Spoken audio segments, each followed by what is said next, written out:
would like to start by introducing you guys to the actual star of our show, since I've been told it's apparently not me. And that is, of course, our giant three-story tall machine behind me that you've probably been staring at the whole time you've been here. This is the world's largest air-insulated Van generator, created by Robert Van himself. And well, I could probably tell you quite a bit about this machine, but I feel like some of you would rather see it in action first, yeah? Awesome. So let's go ahead and see just what this machine can do. Now, I will warn you that my headphones are going on.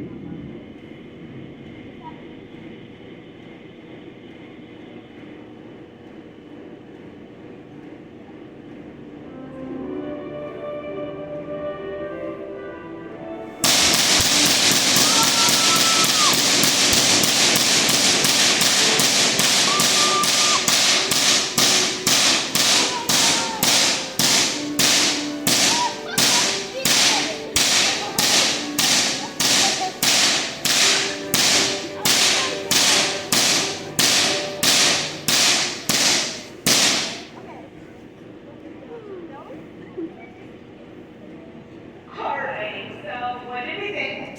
Good. Woo! Awesome. So, from that reaction, I think some of you seem to really like our bright flashes and loud noises, which is great because the show will be getting brighter and louder as we go on. If, however, you weren't such a big fan, the show will be getting brighter and louder as we go on. In fact, at the very end of our show, I'm going to turn on as many of these machines as I can, and we're going to have a full-on symphony of sparks. But before we get there, we've got to cover a few things. So today, I specifically want to talk about the electric force, including the really cool and fancy things we can do with it, as well as maybe some dangers. So let's start with, based on that fun demonstration, who here would say that the electric force is bright and loud? I see some hands up. Awesome. I would agree with you, because that was definitely bright and loud, but turns out we would both be wrong, because the electric force is actually silent and invisible. It's similar to another force you may have heard of called gravity. Now, we can't see or hear gravity, but we can see, hear, and even feel the effects of it when I jump. You see that I always come back down. If you were close enough, you might have heard me land, and we always feel that pull towards the earth. That's because the electric force, gravity is a pulling force.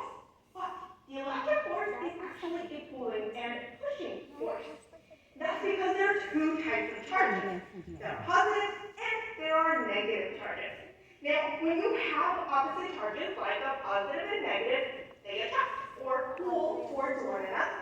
But when you have same charges, like two positives or two negatives, they repel or push away from one another.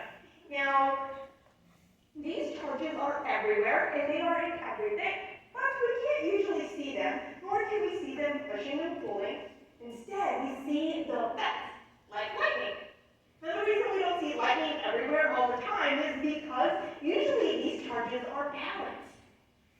Now, our Van generator here doesn't actually generate anything. Instead, it's very good at helping us unbalance those charges, because it will carry negative charges all the way to the very top, where they begin to build and push away from one another, trying to find the fastest and clearest pathway back to the ground, where there are more positive charges to balance with. Part of my job is to raise something up, giving them a very clear path. Now, another really great way to see the effects of the electric force are with these two machines here. Now, these are called Tesla coils, and they were created by Nikola Tesla. Now, the first thing we might notice with these machines is that purple glow or sparks at the top. The reason that we can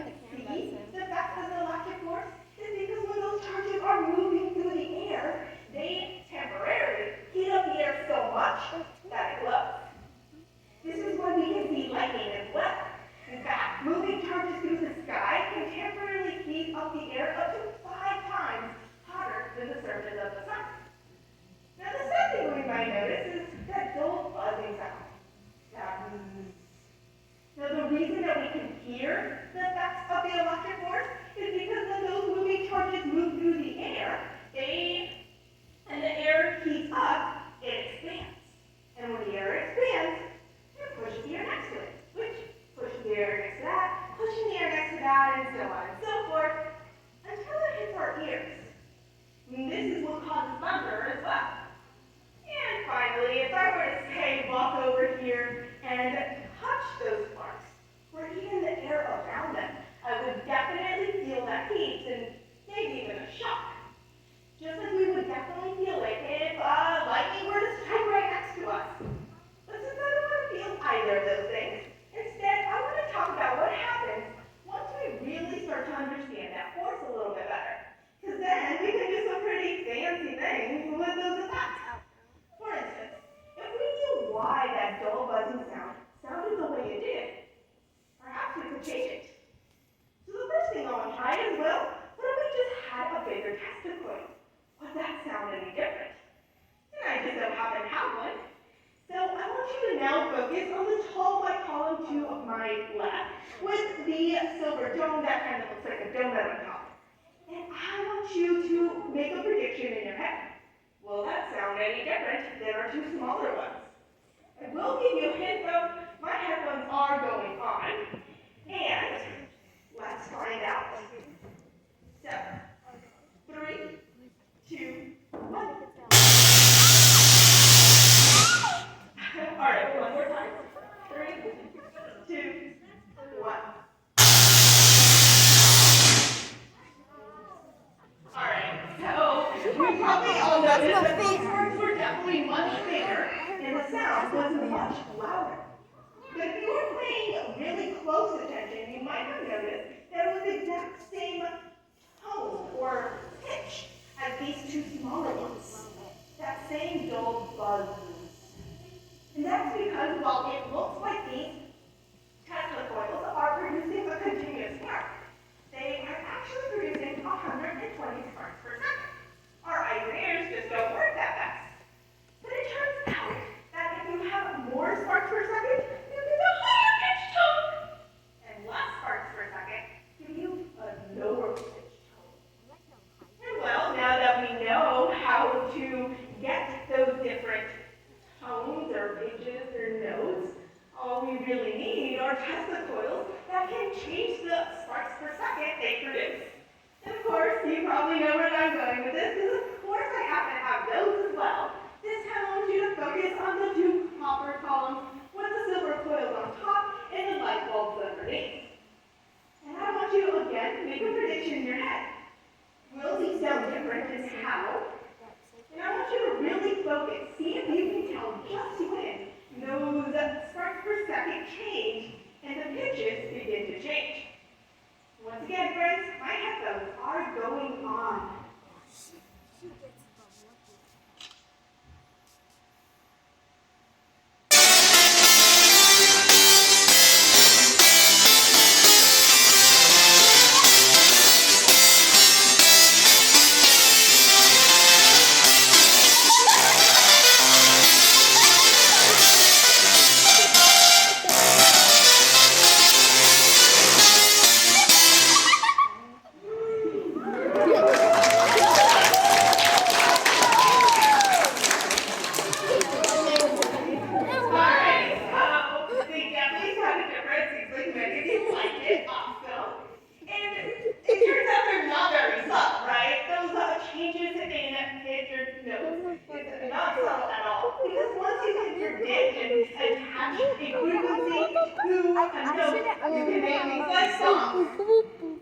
Now, if you can probably guess, these two testicles will have a leading role in our symphony with sparks finale.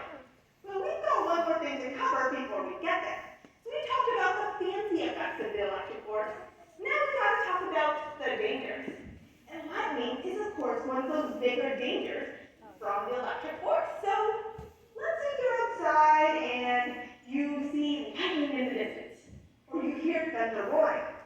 Where should you go? Indoors. You should go inside your house, inside your apartment, inside the Museum of Science. Any building that is completely surrounded is perfectly safe during a lightning storm. But now let's say you're not near very many buildings. Maybe you drove your car out to the river for a nice picnic or went on a hike. And now you see lightning in the distance or you hear thunder. the distance. Now where should you go? Into your car. Into your car, exactly. Your car is a perfectly safe place to be during a lightning storm because of the tires.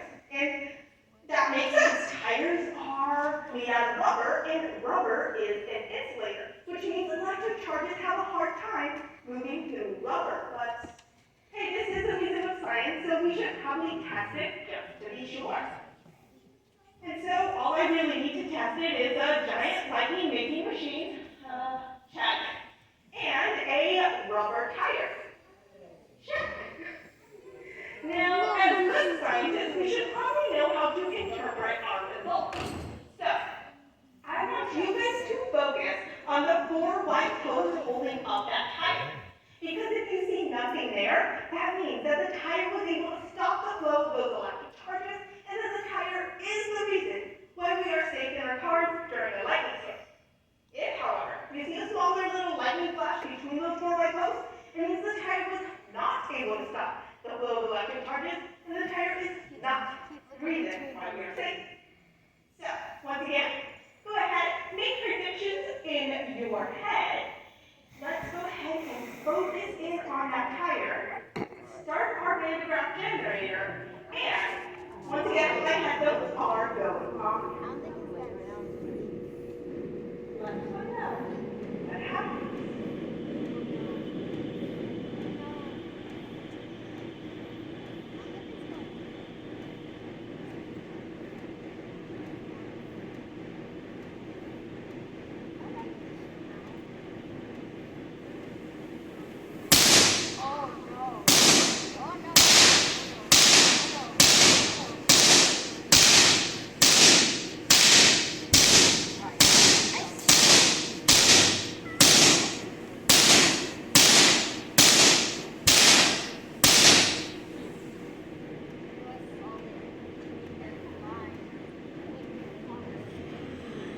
Alrighty, so raise your hand if you saw that smaller lightning flash between those 4 white posts.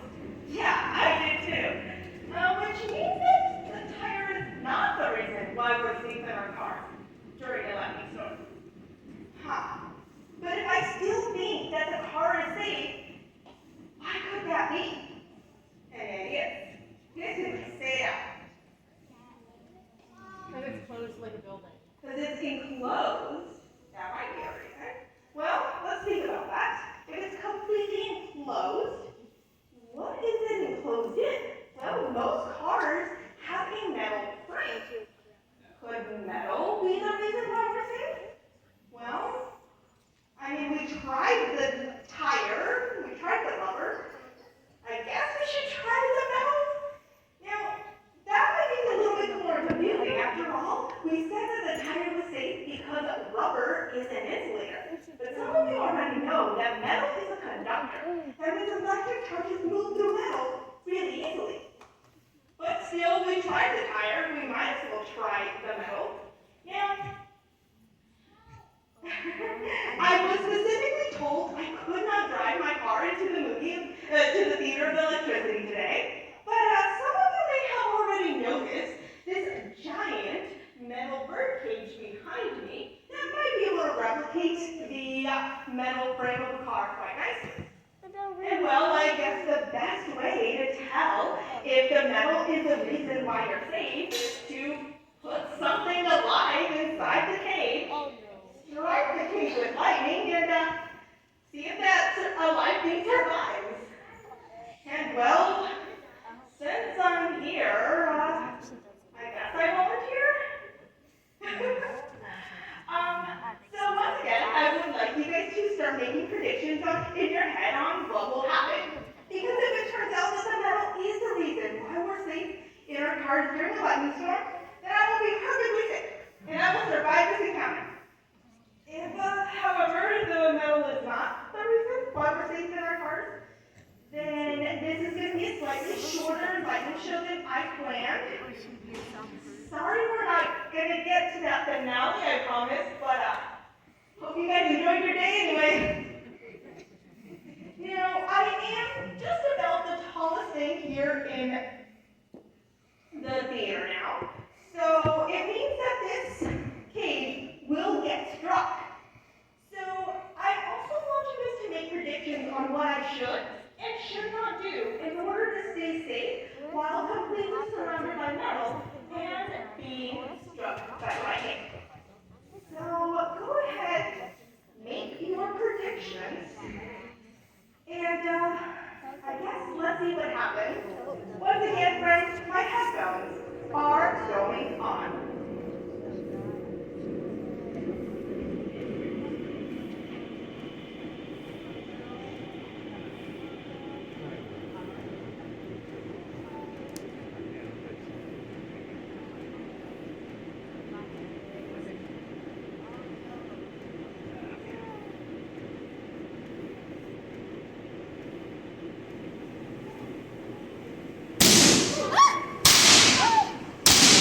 faster, meaning that the inside is perfectly safe, and these off even touching the metal inside is safe.